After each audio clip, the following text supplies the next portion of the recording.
জাহিদুল হত্যার বিচার দাবিতে ময়মনসিংহের সড়ক অবরোধ, বৈষম্য বিরোধীদের দায়ী করছে ছাত্রদল। ভারতে বেড়ে চলেছে ধর্মীয় অসহিষ্ণুতা, এবার নারীর হিজাব খুলে নিগ্রহ। রাষ্ট্রপতির ক্ষমতা বৃদ্ধির পক্ষে বিএনপি, ৭০ অনুচ্ছেদ আংশিক সংস্কারের পক্ষে মতামত। আবাসন খাতেও বিপুল রাজত্ব, কেরানীগঞ্জ ময়মনসিংহের নামমাত্র মূল্যে কয়েক হাজার বিঘা জমি দখল। যুক্তরাষ্ট্রের ভিসা নীতি নিয়ে তোলপাড়, এবার ট্রাম্প প্রশাসনের বিরুদ্ধে ৫ বিদেশি শিক্ষার্থীর মামলা।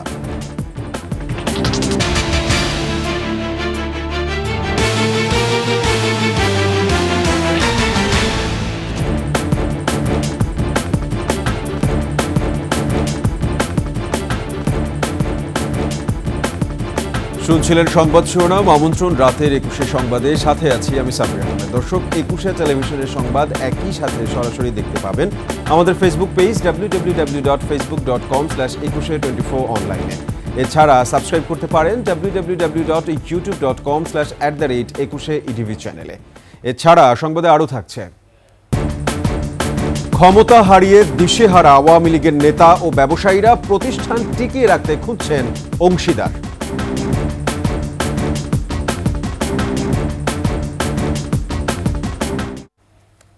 রাজধানীর বনানীতে বেসরকারি বিশ্ববিদ্যালয়ের শিক্ষার্থী জাহিদুল ইসলামের হত্যার ঘটনায় দোষীদের শাস্তির দাবি তার পরিবার ও স্বজনদের। হত্যাকাণ্ডের বিচারের দাবিতে ময়মনসিংহের ভালুকা মহাসড়ক অবরোধ করে এলাকাবাসী। রোববার রাতে নিজ গ্রামে জাহিদুলের দাফন সম্পন্ন হয়। আসিফ সমিতের রিপোর্ট। শনিবার রাজধানীর বনানী এলাকা বিকেল ৪টার দিকে প্রাইম এশিয়া বিশ্ববিদ্যালয়ের সামনের সড়কে নাস্তা করছেন অনেকেই। জাহিদুলের সঙ্গে একদল যুবকের বাকবিতণ্ডার শুরু এখানেই। এর কিছু সময় পরই ধাওয়া দেয় জাহিদুল ও তার বন্ধুদের। তখন ধারালো ছুরির আঘাতে আহত হন তিনি।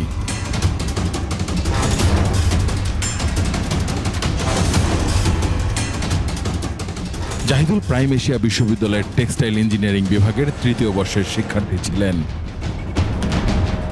পরে কুর্বিটোলা হাসপাতালে নেওয়া হলে সেখানে মারা যান জাহিদুল ইসলাম। এই ঘটনায় বনানী থানায় ৮ জনকে আসামি করে হত্যা মামলা দায়ের করা হয়েছে। রোববার জাহিদুলের মরদেহ নেওয়া হয় তার গ্রামের বাড়ি ময়মনসিংহের ভালুকায়। সেখানে স্বজনদের কান্নায় ভারী হয়ে ওঠে পরিবেশ। আমার ছেলের অনেক স্বপ্ন, আব্বা তুমি আর একটা বছর বিদেশ কষ্ট করো, আমি কুয়েত প্রবাসী, তুমি আর একটা বছর বিদেশ কষ্ট করো, আমি আর তোমার বিদেশ থাকবার দিতাম না। তাকে নৃশংসভাবে এদেশে সন্ত্রাসীরা তাকে হত্যা করেছে। অবশ্যই অবশ্যই আমি আর তীব্র নিন্দা জানাই। সেখানে স্বজনদের কান্নায় ভারী হয়ে ওঠে পরিবেশ। জাহিদুলের মরদেহ নিজ গ্রামে নেওয়া হলে দোষীদের গ্রেপ্তারের দাবিতে ঢাকা ময়মনসিংহ সড়ক অবরোধ করে এলাকাবাসী। কুয়েত প্রবাসী বাবা জসিম ও পারভিন দম্পতির ২ সন্তানের মধ্যে জাহিদুল বড় ছেলে। আসিফ সুমিত, ২১শে টেলিভিশন, ঢাকা। বেসরকারি বিশ্ববিদ্যালয়ের ছাত্রদল কর্মী জাহিদুল ইসলাম পারভেজ হত্যায় বৈষম্য বিরোধী ছাত্র আন্দোলনের নেতা কর্মীরা জড়িত বলে অভিযোগ করেছেন ছাত্রদলের কেন্দ্রীয় সভাপতি রাকিবুল ইসলাম রাকিব। রোববার দুপুরে রাজধানীর নয়াপল্টনে জরুরি সংবাদ সম্মেলনে তিনি বলেন, নতুন নামে বৈষম্য বিরোধী আন্দোলন পুরাতন ফ্যাসিবাদী কার্যক্রম পরিচালনা করছে। রাকিবুল ইসলাম বলেন, বেসরকারি বিশ্ববিদ্যালয় সহ বিভিন্ন শিক্ষা প্রতিষ্ঠানে ছাত্রদলের কার্যক্রম বাধাগ্রস্ত করছে বৈষম্য বিরোধী ছাত্র আন্দোলনের কর্মীরা, যা গণতান্ত্রিক অধিকারের সুস্পষ্ট লঙ্ঘন বলেও মন্তব্য করেন ছাত্রদল সভাপতি। বৈষম্য বিরোধী ছাত্ররা জাহিদুল হত্যাকারীদের পক্ষে অবস্থান নিয়েছে বলেও অভিযোগ করেন তিনি। বৈষম্য বিরোধী ছাত্র আন্দোলনের অন্যতম যুগ্ম আহ্বায়ক সুবহান নিয়াজ তুষার এবং বনানী থানা বৈষম্য বিরোধী ছাত্র আন্দোলনের যুগ্ম সদস্য সচিব হৃদয় মিয়াজি এবং এই প্রাইম এশিয়া বিশ্ববিদ্যালয়ের অপর 2 বৈষম্য বিরোধী ছাত্র আন্দোলনের নেতা আবু জহর গিফারি এবং মোহাম্মদ মাহাতির হাসান, এই 5 জনের নাম আমরা সুস্পষ্টভাবে উল্লেখ করছি আপনাদের নিকট। ভারতে ধর্মীয় ইস্যুতে সহিংসতা বেড়েই চলেছে। হিন্দু মুসলিম থেকে শুরু করে নারী শিশুরাও বাদ যাচ্ছে না এই সহিংসতার হাত থেকে। সম্প্রতি উত্তরপ্রদেশে নারীর হিজাব খুলে নিগ্রহ ও জয় শ্রীরাম বলতে অস্বীকৃতি জানানোয় ১৩ বছরের কিশোরের ওপর হামলার ঘটনা ব্যাপক তোলপাড় হয়। এর সঙ্গে বিতর্কিত ওয়াকফ আইন নিয়ে পশ্চিমবঙ্গের মুর্শিদাবাদ সহ বিভিন্ন স্থানে হিন্দু মুসলিম সম্প্রদায়ের মধ্যে বিক্ষিপ্তভাবে দাঙ্গা চলছে। আর এর জেরে দেশটির রাজনৈতিক অঙ্গনেও উত্তাপ বাড়ছে। বিস্তারিত দুলি মল্লিকের ডেস্ক রিপোর্টে। ভাইরাল হওয়া এই ভিডিওটি ভারতের উত্তরপ্রদেশের মুজাফফরনগরের জনবহুল এলাকায় কয়েকজন মিলে ওই নারীকে ঘিরে ধরে এবং এক পর্যায়ে তার মাথা থেকে হিজাব টেনে খুলে ফেলে। এ সময় হেনস্থার শিকার ওই নারীকে বাঁচাতে কেউ এগিয়েও আসেনি। ঘটনার পর তরুণীর দায়ের করা অভিযোগের প্রেক্ষিতে ৬ জনকে গ্রেপ্তার করে পুলিশ। এ ঘটনা পুরো দেশেই তোলপাড় তোলে। বিষয় হচ্ছে নিজ এলাকায় নিজ সম্প্রদায়ের মানুষের হাতেই নিগৃহীত হন ওই তরুণী। একই রাজ্যের কানপুরে আরেকটি ঘটনা ভাইরাল হয়। জয় শ্রী রাম বলতে অস্বীকৃতি জানানোয় ১৩ বছরের কিশোরকে ভাঙা কাচের বোতল দিয়ে আঘাত করা হয়। বিশ্লেষকদের মতে ধর্মীয় উন্মাদনা থেকেই এ ধরনের অপ্রীতিকর ঘটনা ঘটেছে। সম্প্রতি ভারতে বিতর্কিত ওয়াকফ আইন নিয়ে ব্যাপক প্রতিবাদ বিক্ষোভ চলছে। মোদী সরকারের সংশোধিত এ আইন মুসলিম সম্প্রদায়ের জন্য ক্ষতিকর, এমনটাই দাবি করছেন বিক্ষুব্ধরা। আর এই আইনকে ঘিরে শুধু বিক্ষোভই নয়, বিভিন্ন স্থানে ছড়িয়ে পড়ছে দাঙ্গা। এর মধ্যে সবচেয়ে বেশি অশান্ত পশ্চিমবঙ্গের মুর্শিদাবাদ।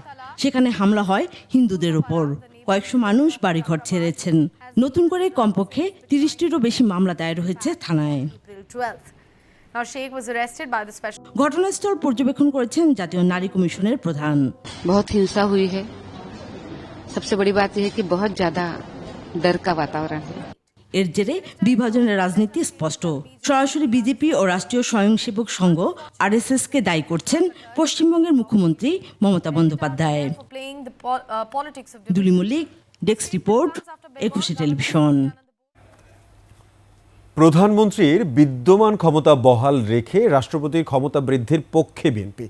তবে সংস্কার কমিশনের সুপারিশ অনুযায়ী ইলেকটোরাল কলেজের মাধ্যমে রাষ্ট্রপতি নির্বাচনে একমত নয় দলটি। ৭০ অনুচ্ছেদ পুরোপুরি বাতিল নয়, বরং অর্থ বিল, আস্থা বিল, জাতীয় নিরাপত্তা ও সংবিধান সংশ্লিষ্ট বিষয় ছাড়া সংসদ সদস্যরা স্বাধীনভাবে তাদের মতামত দিতে পারবে। ঐকমত্য কমিশনে এমন সুপারিশ করেছে তারা। আর দলটি দ্বিমত করেছে জাতীয় নির্বাচনে প্রার্থীর ন্যূনতম বয়স ২১ করার প্রস্তাবের সঙ্গে। ঐকমত্য কমিশনের সঙ্গে দিনভর বৈঠকের পর গণমাধ্যমে এই কথা জানান বিএনপির স্থায়ী কমিটির সদস্য সালাউদ্দিন আহমেদ। বিস্তারিত মাহিলা ইসলামের রিপোর্টে। সংবিধান, নির্বাচন ব্যবস্থার মতো ৫টি সংস্কার কমিশনের প্রস্তাবনা নিয়ে মতামত জানাতে গত সপ্তাহে ঐকমত্য কমিশনের সঙ্গে প্রথম দফায় বৈঠক করে বিএনপি। দ্বিমত থাকা বিষয়ে মতামত জানাতে রোববার বেলা ১১টায় সংসদ ভবনের এলডি হলে আসেন বিএনপির ৫ সদস্যের প্রতিনিধি দল। ঐকমত্য কমিশনের সহসভাপতি অধ্যাপক আলী রিয়াজের নেতৃত্বে বৈঠকে অংশ নেন বদিউজ্জামান মজুমদার, সফররাজ হোসেন সহ অন্যান্য সদস্যরা। বৈঠকের বিরতিতে বিএনপি নেতারা কথা বলেন গণমাধ্যমের সঙ্গে। এ সময় স্থায়ী কমিটির সদস্য নজরুল ইসলাম খান বলেন, দেশ এবং জনগণের স্বার্থে সংস্কার প্রশ্নে বিএনপির পক্ষ থেকে আলোচনা অব্যাহত থাকবে। বেশ কিছু বিষয়ে আমরা কাছাকাছি এসেছি, বেশ কিছু বিষয়ে আমাদের দ্বিমত আমরা বলেছি। আমরা বিশ্বাস করি আর কি যে গণতন্ত্রে এটাই স্বাভাবিক। আমরা বাকশালে বিশ্বাস করি না যে এমন কিছু করা হবে যেটা সবাইকে মানতে বাধ্য হওয়া লাগবে। এ সময় সালাউদ্দিন আহমেদ বলেন, সংসদ সদস্য নির্বাচনের প্রার্থী হওয়ার সর্বনিম্ন বয়স সীমা ২১ করার পক্ষে নয় তার দল। একই সঙ্গে প্রধানমন্ত্রী এবং দলীয় প্রধান এক ব্যক্তি না হওয়া কিংবা আজীবন দুবারের বেশি প্রধানমন্ত্রী হওয়া যাবে না এমন প্রস্তাবে আপত্তি দলটির।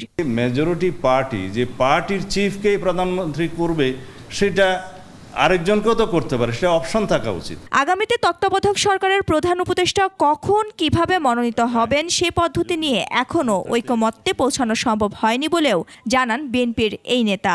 আমরা এই কেয়ারটেকার প্রভিশনের মধ্যে যে বিষয়টা উল্লেখিত ছিল যে জুডিশিয়ারিকে আমরা এখানে আনবো কিনা, চিফ জাস্টিস বা অ্যাপিলেট ডিভিশন, এগুলো যে উল্লেখ ছিল প্রধান উপদেষ্টা হওয়ার ক্ষেত্রে, এগুলোর বিষয়ে বিকল্প কোনো চিন্তাভাবনা করা যায় কিনা ওনারাও পরে প্রস্তাব করবেন, আমরাও একটা প্রস্তাব করব। ঐকমত্যের আলোচনায় বিএনপি কমিশনকে সহযোগিতা করছে জানিয়ে নেতারা বলেন, যেসব বিষয়ে আজ আলোচনা সম্পূর্ণ করা সম্ভব হয়নি তার সমাধানে চলতি মঙ্গলবারে জাতীয় ঐকমত্যের কমিশনের সাথে আবারও বসবে বিএনপি। সংবিধান সংশোধনের সংক্রান্ত যে বিচার বিভাগের চ্যাপ্টারটা আছে সেটা একসাথে মিলিয়ে আমরা আলোচনা করব। মাহিলা ইসলাম, 21 টেলিভিশন, ঢাকা। দলগতভাবে আওয়ামী লীগের বিচার হতে হবে বলে মন্তব্য করেছেন এনসিপির আহ্বায়ক নাহিদ ইসলাম। খেলাফত মজলিসের সাথে বৈঠকে এ মন্তব্য করেন তিনি। বৈঠকে গণহত্যার দায়ে ফ্যাসিবাদী দল হিসেবে আওয়ামী লীগের বিচারসহ দুই দল 8টি বিষয়ে ঐকমত্যে পৌঁছায়। এদিকে নির্বাচন ব্যবস্থা সংস্কার ইস্যুতে প্রধান নির্বাচন কমিশনারের সঙ্গে বৈঠক করেছে এনসিপির প্রতিনিধি দল। আরও জানাচ্ছেন সিরাত আল মুস্তাকিম। রোববার পল্টনে খেলাফত মজলিসের কার্যালয়ে বৈঠকে বসেন খেলাফত মজলিস ও জাতীয় নাগরিক পার্টির নেতারা। প্রায় ঘণ্টাব্যাপী আলোচনা হয় দুই দলের মধ্যে। আলোচনায় দুই দল 8টি বিষয়ে ঐক্যমতে পৌঁছায়, যার মধ্যে রয়েছে জুলাই অভ্যুত্থানে শহীদদের মর্যাদার সাংবিধানিক স্বীকৃতি, আহতদের সুচিকিৎসার ব্যবস্থা এবং পরিবারকে পুনর্বাসন, গণহত্যার দায়ে ফ্যাসিবাদী দল হিসেবে আওয়ামী লীগের বিচার, আলেম ওলামা সহ রাজনৈতিক নেতাকর্মীদের বিরুদ্ধে দায়ের করা সব মিথ্যা মামলা দ্রুত প্রত্যাহার, মৌলিক সংস্কারের জন্য ঐক্যমতের ভিত্তিতে জুলাই সনদ প্রণয়ন করে দ্রুত সময়ের মধ্যে নির্বাচনের ব্যবস্থা করা, সেটা জাতীয় সংসদ হোক অথবা গণভোট হোক অথবা ভোটই হোক, দ্রুত সময়টা করার ব্যবস্থা করা। মৌলিক সংস্কারের জন্য ঐক্যমত্যের ভিত্তিতে জুলাই সনদ প্রণয়ন করে দ্রুত সময়ের মধ্যে নির্বাচনের ব্যবস্থা করতে হবে। এই 8টি পয়েন্টে আমরা একমত হয়েছি। এনসিপির আহ্বায়ক নাহিদ ইসলাম বলেন, স্বৈরাচার বিরোধী দলগুলোর মাঝে রাজনৈতিক দ্বিমত থাকলেও ফ্যাসিবাদী শক্তির বিরুদ্ধে সবাই ঐক্যবদ্ধ। কোনোভাবেই ফ্যাসিবাদী শক্তিকে প্রবেশ করতে দেয়া হবে না। আমরা মনে করছি যে এখন বাংলাদেশে একটি গণতান্ত্রিক পরিবেশ রয়েছে এবং যে যার মত প্রকাশ করতে পারছে, এটি কেবলই ভিন্ন মত। আমরা মনে করি না রাজনৈতিক দলগুলোর মধ্যে এমন কোনো অনৈক্য তৈরি হয়েছে যার সুযোগ আসলে ফ্যাসিবাদী শক্তি নিতে পারে। ফ্যাসিবাদী শক্তির বিরুদ্ধে আমরা সবসময় ঐক্যবদ্ধ আছি। আমরা মনে করি এটা দলগতভাবে বিচার হওয়া উচিত, কারণ জুলাই গণহত্যা আসলে রাজনৈতিক একটা হত্যাযজ্ঞ। এদিকে প্রধান নির্বাচন কমিশনারের সাথে নির্বাচন কমিশন গঠন আইন, রাজনৈতিক দলের নিবন্ধন বিধি ও নির্বাচন সংক্রান্ত নানা ইস্যুতে ইসির সাথে বৈঠক করে এনসিপির প্রতিনিধি দল। যে যখন ইচ্ছা তখন 5-6 মাস সময় নিয়ে দ্রুত একটা ইলেকশন আয়োজন করে দেওয়া, একটি সাংবিধানিক প্রতিষ্ঠানকে নষ্ট করা, এই সুযোগ ছাত্র জনতা এবার আর দিবে না। এইগুলা যদি বাস্তবায়ন না হয় তাহলে নতুন বাংলাদেশ নির্বাচনে যাওয়া অনেক ডিফিকাল্ট হয়ে যাবে, মানুষের ভোটাধিকার প্রয়োগ করা। কারণ 15 বছরের যে সিস্টেম, তাহলে একই সিস্টেমের দিকে যাত্রা শুরু হবে। আমরা ওই সিস্টেমে আর যেতে চাই না। আমরা জনগণের যে দাবি, মানুষের ভোটাধিকার ফিরিয়ে দিতে চাই। আওয়ামী লীগের অধীনে শেষ 3 নির্বাচনের প্রার্থী এবং কমিশনের কর্মকর্তাদের বিচারের দাবি তোলে এনসিপি। সিরাত আল মুস্তাকিম, 21 টেলিভিশন, ঢাকা। ওবায়দুল কাদের সহ 45 জনের বিরুদ্ধে জুলাই আগস্ট গণহত্যায় জড়িত থাকার প্রমাণ পেয়েছে তদন্ত সংস্থা। রোববার ট্রাইব্যুনালকে এ তথ্য জানিয়েছেন চিফ প্রসিকিউটর। 20 জুলাইয়ের মধ্যে তদন্ত প্রতিবেদন দাখিলের নির্দেশ দিয়েছে ট্রাইব্যুনাল। এদিকে ট্রাইব্যুনালের এজলাসে হাজির করার আগে আনিসুল হক সহ 16 জনকে হাত করা পরানো নিয়ে সৃষ্টি হয় উত্তেজনা। হাত করা না পরানোর আদেশ দিয়েছে ট্রাইব্যুনাল। বিস্তারিত সাকরার রিপোর্টে। সকালে আন্তর্জাতিক অপরাধ ট্রাইব্যুনালে একের পর এক গাড়িতে জুলাই আগস্ট গণহত্যায় অভিযুক্ত আওয়ামী লীগের মন্ত্রী এমপিদের আনা হয়। শুরুতেই নামানো হয় শাহজাহান খানকে, কিন্তু কোনোভাবেই শাহজাহান খান হাতকড়া পরবেন না বলে জানান। পরে অবশ্য হাতকড়া পরিয়েই আদালতে হাজির করা হয় তাকে। এরপর সালমান এফ রহমান, আনিসুল হক, আমু, মানিক 16 জনের হাতে হাতকড়া পরানো হয়। তবে এদিন হাতে লাঠি থাকায় ফারুক খান ও বেশি অসুস্থ থাকায় কামাল আহমেদ মজুমদারকে হাতকড়া পরাতে হয়নি। দুপুর 12টায় বসে ট্রাইব্যুনাল। এর আগেই হাজতখানাতেই ঘুমিয়ে কিংবা গল্প করে কাটান সময়। শাহজাহান খান এজলাসে ঢুকেই হাত উঁচিয়ে তার হাতকড়া দেখান বিচারকদের। শুনানিতে চিফ প্রসিকিউটর ট্রাইব্যুনালকে বলেন, যেহেতু অপরাধের ব্যাপ্তি সারা দেশব্যাপী, কাজেই ওবায়দুল কাদের সহ 45 জনের বিরুদ্ধে তদন্ত শেষ করতে আরও 3 মাস সময় লাগবে। এটা ক্লিয়ারলি মানবতা বিরোধী অপরাধ। সেই মানবতা বিরোধী অপরাধের সুপিরিয়র রেসপন্সিবিলিটিতে শেখ হাসিনা বা অন্যান্য যে সমস্ত আসামিরা আছেন তারা তাদের পজিশন অনুযায়ী সেই মামলায় অভিযুক্ত হচ্ছেন এবং সেই অনুযায়ী তদন্ত রিপোর্ট দাখিল হবে বলে আমরা আশা করছি। তবে এরপরই শুরু হয় হাতকড়া বিতর্ক। শাহজাহান খান ট্রাইব্যুনালকে বলেন তার সাথে হাতকড়া পরানো নিয়ে অশোভন আচরণ করা হয়েছে। একে একে কথা বলেন ইনু, কামরুল ও আনিসুল হক। আদালত বক্তব্য শোনেন পুলিশদেরও। পরে ট্রাইব্যুনাল আইন অনুযায়ী ব্যবস্থা নেওয়ার আহ্বান জানান। হাসানুল হক ইনু সাহেব, শাহজাহান খান সাহেব এবং জিয়াউল হাসান সাহেব তারা খুবই আনরুলি আচরণ করেছেন। এদেরকে ধমক দিয়েছেন, গালাগালি করেছেন, হুমকি দিয়েছেন, নির্বংশ করার কথা বলেছেন। একজন তো তিনি হেলমেট ছুঁড়ে মেরেছেন। এইসব বিষয়গুলো সিকিউরিটি থ্রেট মনে করে ওনারা তাদেরকে কোর্টরুম পর্যন্ত আনার ব্যাপারে হ্যান্ডকাপ ইউজ করেছেন, এটা ওনারা আদালতে জানিয়েছেন। এদিন চিফ প্রসিকিউটর ট্রাইব্যুনালকে জানান শেখ হাসিনার 16 বছরে 200 গুমের ঘটনার তদন্ত চলছে। 800 থেকে 900 গুমের ঘটনা ঘটেছে গত 16 বছরে। এর মধ্যে 300 জনকে গুম করে হত্যা করা হয়েছে। যারা যারা এই গুমের সেন্টারগুলো পরিচালনা করতেন তাদের নাম ঠিকানা বের করেছেন এবং কিভাবে এই লাশ অথবা এই বন্দীদেরকে ডিসপোজাল করা হতো সেটার ব্যাপারেও তথ্য প্রমাণ সংগ্রহ অনেকগুলোই হয়েছে। জুলাই আগস্ট গণহত্যায় শেখ হাসিনার বিরুদ্ধে তদন্ত একেবারে শেষ পর্যায়ে রয়েছে বলে জানান চিফ প্রসিকিউটর। এছাড়াও এ সপ্তাহে 2-1টি তদন্ত প্রতিবেদন হাতে পাওয়ার কথাও জানান তিনি। শাকেরা আরজু, 21 টেলিভিশন, ঢাকা। ফ্যাসিস্ট হাসিনার ঘনিষ্ঠ সাবেক প্রতিমন্ত্রী নসরুল হামিদ বিপু বিদ্যুৎ ও জ্বালানি খাতে লুটপাটের পাশাপাশি রাজত্ব করেছেন আবাসন ব্যবসাও। ঢাকার কেরানীগঞ্জ ও ময়মনসিংহের ত্রিশালে নামমাত্র মূল্যে দখলে নিয়েছেন কয়েক হাজার বিঘা জমি। 5 আগস্টের পর এসব জমি কৌশলে বিক্রির পাঁয়তারা করছে পলাতক বিপুল লোকজন। ময়মনসিংহ বিভাগীয় প্রতিনিধি আতর রহমান জুয়েল ও কেরানীগঞ্জ প্রতিনিধির তথ্য ছবিতে ডেস্ক রিপোর্ট। রাজধানীর বাবুবাজার থেকে বুড়িগঙ্গার দ্বিতীয় সেতু পার হয়ে ঢাকা মাওয়া এক্সপ্রেসওয়ের ডান পাশে রাজেন্দ্রপুর। ফ্যাসিস্ট সরকারের প্রতিমন্ত্রী নসরুল হামিদ বিপু নিজের নির্বাচনী এলাকায় প্রভাব খাটিয়ে গড়ে তুলেছেন 2টি আবাসন প্রকল্প। নাম প্রিয় প্রাঙ্গণ আবাসিক এলাকা 1 ও 2। দালালের মাধ্যমে নামমাত্র মূল্যে দখলে নিয়ে কাগজ তৈরি করে তাতে বালু ফেলে প্লট বানানো হয়। বাদ যায়নি নদী ও রাজুকের আবাসন প্রকল্প ঝিলমিলের জায়গাও। তার ভয়ে সেদিন মুখ খুলতে পারেনি দক্ষিণ কেরানীগঞ্জের মানুষ। বিভিন্ন মালিকদের সম্পত্তি অবৈধভাবে এবং জোরপূর্বকভাবে জাল দলিল সৃজনের মাধ্যমে তারা সেই প্রকল্পের জন্য গ্রহণ করেছে।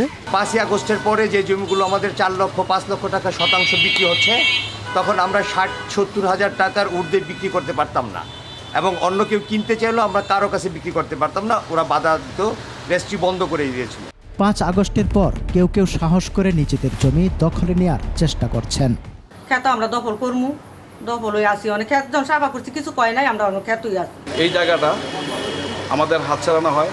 আমরা অনেক গরিব নিঃস্ব মানুষ আছে, তাদের জায়গাটা তাদের বুঝিয়ে দেওয়ার জন্য আমি আকুল আবেদন করব।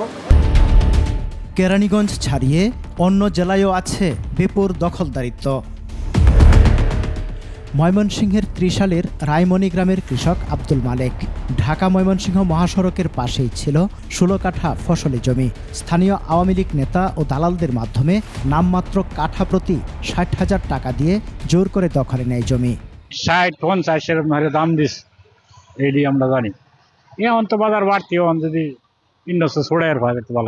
শুধু আব্দুল মালিক নন, অর্থনৈতিক অঞ্চল করতে হামিদ এগ্রো গ্রুপের নামে এরকম কয়েকশো কৃষকের কাছ থেকে 1.5 শতাধিক একর জমি নাম মূল্যে কিনে নেয় বিপুর লোকেরা। জায়গা কম দামে নিচ্ছে, মানুষও দিচ্ছে, দেখুন জায়গা উন্নত হবে, যে ছেলে মেয়ে চাকরি করবে। এটা দালালের মাধ্যমে কেন হয়েছে? যারা এগুলি করছে তাদের আইনের আওতায় আনেন এবং যাদের এইরকম জমি সম্পদের তাদের জমি ফিরিয়ে দেওয়ার ব্যবস্থা করেন। সরকার পতনের পর বিপুল আপাত্তা হলেও গোপনে এই জমি প্লট আকারে বিক্রির পায়তারা চলছে। জমি বিক্রির পর এখানে শিল্প কারখানা হবে বলে জানান হামিদ গ্রুপের স্থানীয় প্রতিনিধি। অর্থনৈতিক অঞ্চল করার জন্য তো গ্যাস নিয়ে আসছিল, পরে এখান থেকে বিভিন্ন কোম্পানির লোকজন প্লট আকারে নিবে, নেওয়ার পরে এখানে ইন্ডাস্ট্রি করবে আর কি, ইকোনমি জোন করবে। পতিত স্বৈরাচার সরকারের প্রতিমন্ত্রী নসরুল হামিদ বিপুর বিচার সহ জমি ফিরিয়ে দেওয়ার দাবি ক্ষতিগ্রস্তদের। সমর ইসলাম, ডেস্ক রিপোর্ট, 21 টেলিভিশন। ক্ষমতা হারিয়ে দিশে হারা আওয়ামী লীগ ঘনিষ্ঠ ব্যবসায়ী ও নেতারা কেউ গ্রেপ্তার, আবার কেউ পলাতক থাকায় তাদের ব্যবসা টিকিয়ে রাখাই দেয়। এ অবস্থায় তাদের অনেকেই ব্যবসা প্রতিষ্ঠান ও সম্পদ বিক্রি করার চেষ্টা করছেন, আবার অনেকে প্রতিষ্ঠান টিকিয়ে রাখতে অংশীদারিত্ব দেওয়ার জন্য বর্তমানে রাজনৈতিকভাবে সুবিধাজনক অবস্থানে থাকা ব্যবসায়ীদের খুঁজছেন। বিস্তারিত সঞ্জয় অধিকারী রিপোর্টে।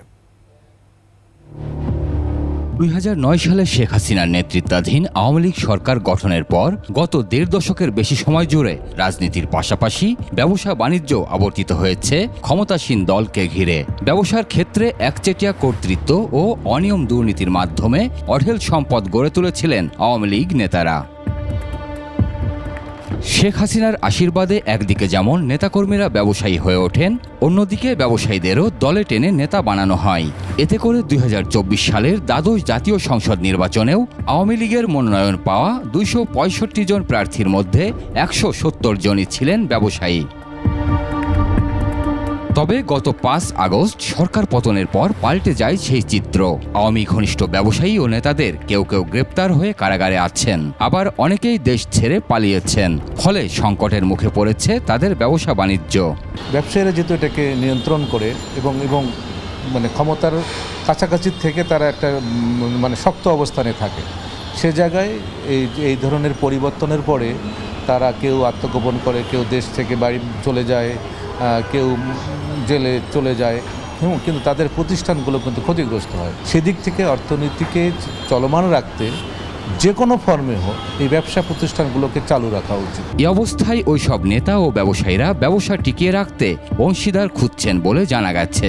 এ তালিকায় রয়েছেন নারায়ণগঞ্জের ওসমান পরিবারের শামীম ওসমান ও সেলিম ওসমান, সাবেক অর্থমন্ত্রী আ.হ.ম. মুস্তফা কামাল, সাবেক বস্ত্র ও পাটমন্ত্রী গোলাম দস্তগীর গাজী ও সাবেক বিদ্যুৎ প্রতিমন্ত্রী নসরুল হামিদ বিপু। এছাড়া ক্ষমতাচ্যুত প্রধানমন্ত্রী শেখ হাসিনার বেসরকারি শিল্প ও বিনিয়োগ বিষয়ক উপদেষ্টা সালমান এফ রহমান, সাবেক পররাষ্ট্র প্রতিমন্ত্রী শাহরিয়ার আলম, সাবেক ভূমিমন্ত্রী সাইফুজ্জামান চৌধুরী জাভেদ, সাবেক পররাষ্ট্রমন্ত্রী হাসান মাহমুদ ও চুয়াডাঙ্গার আওয়ামী লীগ নেতা ও ডায়মন্ড ওয়ার্ল্ডের ব্যবস্থাপনা পরিচালক দিলীপ কুমার আগারওয়াল ব্যবসা রক্ষায় অংশীদার খুঁজছেন। গত 1.5 দশকে আওয়ামী লীগের এসব মন্ত্রী এমপিরা যে ব্যবসা বাণিজ্য গড়ে তুলেছেন, বর্তমান পরিস্থিতিতে অংশীদার ছাড়া তাদের পক্ষে ব্যবসা টিকিয়ে রাখা সম্ভব নয় বলে বিকল্প ব্যবস্থাপনায় যেতে চাইছেন। এগুলো যদি বন্ধ হয়ে যায় তাহলে কিন্তু অর্থনীতি কিন্তু একটা চাপের মুখে পড়বে। রাজনীতিকে এই জায়গা থেকে একটু ঊর্ধ্বে রাখা, আমি মনে করি যে রাজনীতিকে ঊর্ধ্বে রাখা এবং অর্থনীতির স্বার্থে এই প্রতিষ্ঠানের কর্মকাণ্ডকে চলমান রাখা। ব্যবসা রক্ষার স্বার্থে তাদের এখন বিরোধীদের কাছে টানার বিকল্প নেই বলেও মনে করছেন বিশ্লেষকেরা। কনসিলেশন মাধ্যমে। সঞ্জয় অধিকারী, 21 টেলিভিশন, ঢাকা। সাবেক ডিএমপি কমিশনার আসাদুজ্জামান মিয়ার ক্যাশিয়ার ভাগ্নে ইব্রাহিম শেখ ওরফে কলম মেম্বারকে গ্রেফতার করেছে পুলিশ। ফরিদপুরের আদালতপাড়া এলাকা থেকে তাকে গ্রেফতার করা হয়। রাতে ফরিদপুর কোতোয়ালি থানার অফিসার ইনচার্জ আসাদুজ্জামান জানান, কোতোয়ালি থানার একটি মামলায় তাকে গ্রেফতার করা হয়েছে।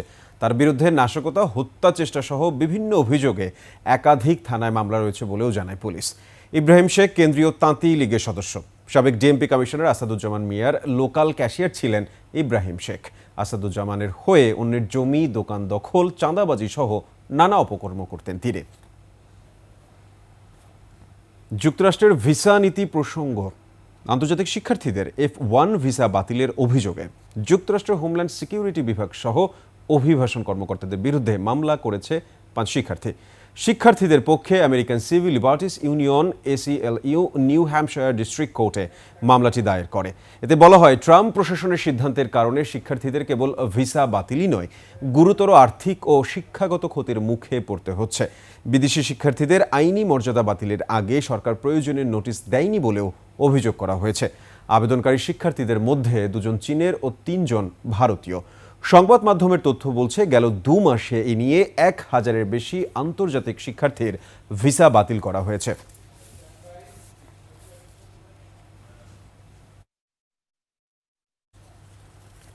নিচ্ছি সংবাদ বিরতি। যখন ফিরছি তখন অন্যান্য সংবাদের সঙ্গে আরও যা থাকছে। দাবি আদায়ে পলিটেকনিক শিক্ষার্থীদের 48 ঘন্টার আলটিমেটাম, না মানলে লং মার্চ।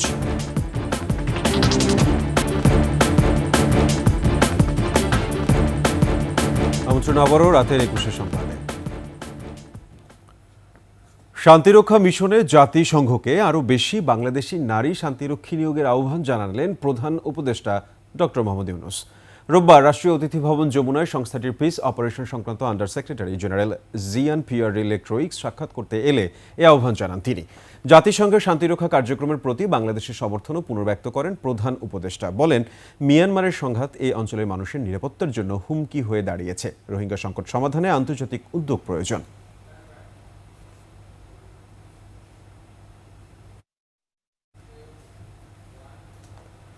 অর্থবল, জনবল এবং ক্ষমতা সহ স্থানীয় সরকার কমিশনের প্রস্তাব রেখে প্রধান উপদেষ্টার কাছে চূড়ান্ত প্রতিবেদন দাখিল করেছে এ সংক্রান্ত সংস্কার কমিশন।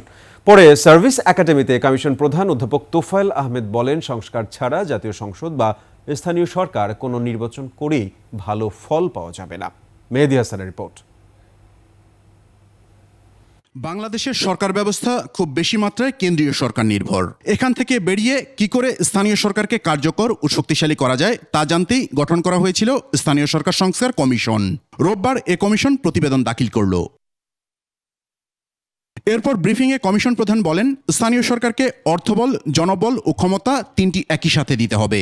স্থানীয় সরকারকে কার্যকর ও শক্তিশালী করতে এর অর্থায়ন, নির্বাচন, বিচার ব্যবস্থা ও জনবল কাঠামোতে আমূল সংস্কারের সুপারিশ করা হয়েছে। এসব সংস্কার ছাড়া নির্বাচন করে কোনো লাভ নেই।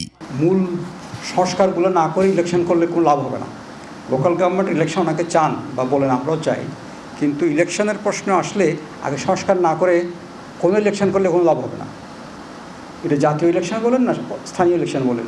সম্পূর্ণ ঢেলে সাজাতে হবে স্থানীয় সরকার মন্ত্রণালয়কে, গঠন করতে হবে স্থানীয় সরকার কমিশনও। ইউনিয়ন পরিষদের যে লোকগুলো কাজ করে তাদের বেতনটা ইউনিয়ন পরিষদ দিচ্ছে। এখন ওই যে সরকার থেকে রেভিনিউ পায়, ল্যান্ডের রেভিনিউ যেটা পায় 1%, সেটাই দিয়েই কিন্তু চৌকিদার, দফাদারের বেতন এবং এগুলো হয়। তা আমরা বলছি যে এইভাবে তো একটা লোকাল গভর্নমেন্ট সিস্টেম চলবে না। জনবল কাঠামো এদের একটা চাকরি নিশ্চয়তা থাকতে হবে। এখানে দক্ষ এবং যোগ্য লোকের নিয়োগ করতে হবে। পলিটিক্যাল নিয়োগ হচ্ছে এখন, যিনি যখন মেয়র হচ্ছেন তিনি কিন্তু লোক নিয়োগ দিচ্ছেন অনেক। এগুলো বন্ধ করার জন্য লোকাল গভর্নমেন্ট সার্ভিস একটা সিস্টেম চালু করার কথা বলেছি। তবে স্থানীয় সরকার না জাতীয় কোন নির্বাচন আগে এ ব্যাপারে কোনো সুপারিশ করেনি কমিশন। সরকার এবং রাজনৈতিক দলগুলো একমত হয়ে এটার সিদ্ধান্ত নিন। দুটোই ইম্পর্টেন্ট, স্থানীয় নির্বাচন ইম্পর্টেন্ট, জাতীয় নির্বাচন ইম্পর্টেন্ট। এটাকে একটার আগে একটা পরে একটা করলে আর একটা করতে পারবো না, এই জাতীয় শর্তই বোধহয় আমার মনে হয় এটা অমূলক কথা। উপজেলায় পূর্ণাঙ্গ আদালত স্থাপনের পাশাপাশি ইউনিয়ন পরিষদ আদালত বিলুপ্তিরও সুপারিশ করেছে কমিশন। ইউনিয়ন পরিষদ তার নিজের ফাংশন করতে পারছে না, আবার তার উপর আদালত চাপিয়ে দিয়েছেন আপনি। মেহেদী হাসান, একুশে টেলিভিশন, ঢাকা। সংগ্রাম এখনও শেষ হয়নি। নির্বাচিত সরকার এখনও অর্জন হয়নি উল্লেখ করে দলের নেতাকর্মীদের সতর্ক থাকার আহ্বান জানিয়েছেন বিএনপি মহাসচিব মির্জা ফখরুল ইসলাম আলমগীর। এদিকে দলের স্থায়ী কমিটির সদস্য আমির খসরু মাহমুদ চৌধুরী বলেছেন, ডিসেম্বরের মধ্যেই নির্বাচন সম্ভব। মানিক শিকদার রিপোর্ট। বিকেলে রাজধানীর আইডিবি মিলনায়তনে জাতীয়তাবাদী শ্রমিক দলের আয়োজনে বিএনপির প্রয়াত নেতা আব্দুল্লাহ আল নোমানের স্মরণ সভায় অংশ নেন বিএনপি মহাসচিব মির্জা ফখরুল। সকল শ্রেণীর মানুষের কাছে এ সময় তিনি দলের নেতাকর্মীদের উদ্দেশ্যে বলেন, নির্বাচন না হওয়া পর্যন্ত সবাইকে সজাগ থাকতে হবে। চলমান অস্থিরতা নিরসনে সব রাজনৈতিক দল ও গোষ্ঠীর প্রতি আলোচনার তাগিদ দেন। আমরা বিশ্বাস করি যে একটা আলোচনার মাধ্যমে একটা সত্যিকার অর্থেই সকলের কাছে গ্রহণযোগ্য একটা সমাধান বেরিয়ে আসবে এবং আমরা খুব অল্প সময়ের মধ্যেই জনগণের প্রতিনিধিত্ব আমরা পাব। এদিকে গণ অধিকার পরিষদ সহ বিভিন্ন দলের নেতাদের সাথে বৈঠক করেছে বিএনপির লিয়াজো কমিটির সদস্যরা। ব্রিফিংয়ে বিএনপির স্থায়ী কমিটির সদস্য বলেন, ঐকমত্য সৃষ্টি হলে ডিসেম্বরের আগেই নির্বাচন সম্ভব। আমরা সংস্কারের ঐক্যমত নির্ধারণ করে জাতীয় সনদ সই করে ডিসেম্বরের আগে নির্বাচনে যাওয়ার যথেষ্ট সুযোগ রাখা আছে, করা সম্ভব। এ সময় গণ অধিকার পরিষদের সভাপতি নুরুল হক নূর বলেন, ডিসেম্বরের মধ্যে নির্বাচন দিয়ে বিজয়ের মাসে গণতন্ত্রের বিজয় উদযাপন করতে চায় জনগণ। ডিসেম্বরের মধ্যেই নির্বাচন হতে হবে। বিজয়ের মাসে আমরা বাংলাদেশের গণতন্ত্রের একটা নতুন বিজয় উদযাপন করতে চাই। দ্রুত সংস্কার, গণহত্যার বিচার ও সরকারে থাকা এনসিপি সংশ্লিষ্টদের উপদেষ্টা ও সরকারি বিভিন্ন পদে নিয়োজিত থাকাদের পদত্যাগ করে নির্বাচনের পথ সুগম করার আহ্বান জানানো হয়। এনসিপির নেতাদেরকে নিয়োগ করা হয়েছিল, তাদেরকে পদত্যাগ করতে হবে। মানিক শিকদার, 21 টেলিভিশন, ঢাকা। আগামী 48 ঘন্টার মধ্যে সরকারের তরফ থেকে দাবি পূরণের কোনো ঘোষণা না এলে লং মার্চ টু ঢাকা কর্মসূচি দেবেন পলিটেকনিক ইনস্টিটিউটের শিক্ষার্থীরা। দুপুরে পূর্ব ঘোষিত 6 দফা দাবি আদায়ে মহাসমাবেশ থেকে এ কর্মসূচি ঘোষণা করা হয়। রাজধানী সহ সারা দেশে দাবি আদায়ে কর্মসূচি পালন করছেন পলিটেকনিক শিক্ষার্থীরা। বিস্তারিত সুমাইয়া খানের রিপোর্টে।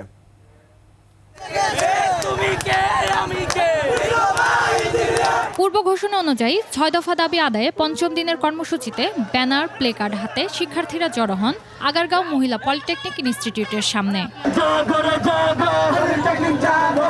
আগামী 48 ঘন্টার মধ্যে সরকারের তরফ থেকে কোনো সুস্পষ্ট ঘোষণা না আসলে লং মার্চ টু ঢাকা কর্মসূচি পালনের ঘোষণা দেন তারা। প্রশাসনকে এবং আমাদের মন্ত্রণালয়কে জানিয়ে দিতে চাই, যদি আগামী 48 ঘন্টার ভিতরে কোনো সমাধান না দিন, তবে আমরা 48 ঘন্টার মধ্যে লং মার্চ টু ঢাকা পালন করব ইনশাআল্লাহ। জুনিয়র ইনস্ট্রাক্টর পদে 30% প্রমোশন কোটা বাতিল ও বয়সসীমা নির্ধারণ বাতিল করে উন্নত বিশ্বের আদলে 4 বছর মেয়াদী কোর্সের দাবি করেন শিক্ষার্থীরা। সরকারি, রাষ্ট্রায়ত্ত ও স্বশাসিত প্রতিষ্ঠানে 10ম গ্রেডের ছাত্রদের নিয়োগ এবং কারিগরি সেক্টরে পরিচালক, সহকারী পরিচালক ও বোর্ড চেয়ারম্যান সহ বিভিন্ন পদে কারিগরি শিক্ষা বহির্ভূত লোক নিয়োগ বন্ধ সহ 6 দফা দাবি জানান তারা। আমাদের জানানো হয়েছিল, আশ্বস্তি দেওয়া হয়েছে যে হ্যাঁ এইটা মানা নেওয়া হবে, কেন এটা হইতেছে যুক্তি, কিন্তু সেটা এখনো মানা হয়নি। আমরা তো রাজপথ চাই না, আমরা চাই আমরা সুষ্ঠুভাবে ক্লাস করি। একটা সঠিক সুরাহা করে আমাদের এই রাজপথ থেকে তুলে নেওয়া হোক। আমাদের দাবিগুলো খুব একটা সময় সাপেক্ষ দাবি না, আমাদের দাবি না হওয়া পর্যন্ত আমরা রাজপথ ছাড়বো না। দীর্ঘ 8 মাস ধরে 6 দফা দাবি আদায়ে আন্দোলন করছেন পলিটেকনিক ইনস্টিটিউটের শিক্ষার্থীরা। দাবি আদায় না হওয়া পর্যন্ত রাজপথ ছাড়বে না হুঁশিয়ার করেছেন তারা। কারিগরি ছাত্র আন্দোলন বাংলাদেশের প্রতিনিধিরা সকল প্রকার এই শিরোমের বৈঠক বর্জন করলাম। সুমাইয়া খান, 21 টেলিভিশন, ঢাকা। এবার বাণিজ্য সংবাদ।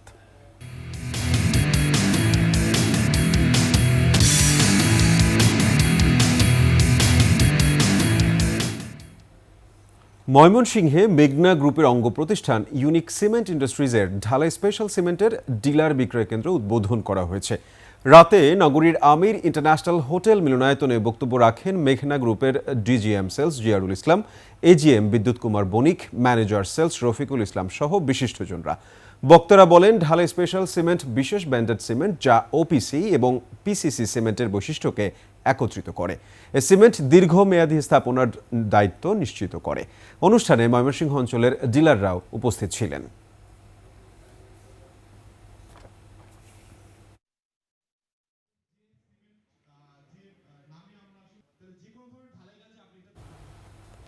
হয়ে গেল ইসলামী ব্যাংক ক্যাপিটাল ম্যানেজমেন্টের 15তম বার্ষিক সাধারণ সভা। রাজধানীর ইসলামী ব্যাংক টাওয়ারে অনুষ্ঠানের সভাপতিত্ব করেন IBCML পরিচালনা পর্ষদের চেয়ারম্যান খুরশিদ ওয়াহাব। উপস্থিত ছিলেন কোম্পানির পরিচালক doctor M Masud Rahman, Altaf Hussain, GM Mohammad Giasuddin Kader, shareholder Omar Faruk Khan, Ashraful Haque, Saleh Iqbal, কোম্পানির শরিয়া সুপারভাইজারি কমিটির chairman doctor Mohammad Abdus Samad, managing director ও CEO আবু সাইদ মোহাম্মদ নাহিদ। সভায় 2024 সালের আর্থিক বিবরণী অনুমোদন ও প্রতিষ্ঠানের ব্যবসায়িক সফলতা সহ বিভিন্ন বিষয়ে গুরুত্বপূর্ণ আলোচনা করা হয়।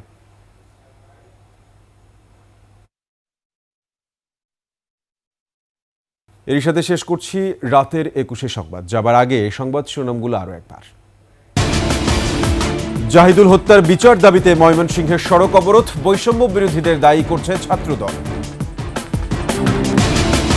ভারতে বেড়ে চলেছে ধর্মীয় অসহিষ্ণুতা, এবার নারীর হিজাব খুলে নিগ্রহ। রাষ্ট্রপতির ক্ষমতা বৃদ্ধির পক্ষে বিএনপি, 70 অনুচ্ছেদ আংশিক সংস্কারের পক্ষে মতামত। আবাসন খাতেও বিপুল রাজত্ব, কেরানীগঞ্জ ময়মনসিংহে নামমাত্র মূল্যে কয়েক হাজার বিঘা জমি দখল। যুক্তরাষ্ট্রের ভিসা নীতি নিয়ে তোলপাড়, এবার ট্রাম্প প্রশাসনের বিরুদ্ধে 5 বিদেশি শিক্ষার্থীর মামলা।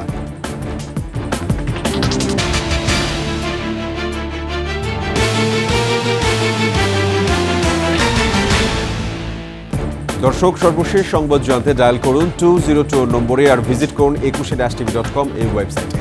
ফেসবুকে ভিজিট করতে পারেন www.facebook.com/2124 অনলাইনে। এছাড়া সাবস্ক্রাইব করতে পারেন www.youtube.com/@21tv চ্যানেলে। এতক্ষণ সঙ্গে থাকার জন্য সবাইকে ধন্যবাদ। পরবর্তী সংবাদ রাত 1টায় দেখার আমন্ত্রণ রইল। 21-এর সাথেই থাকুন।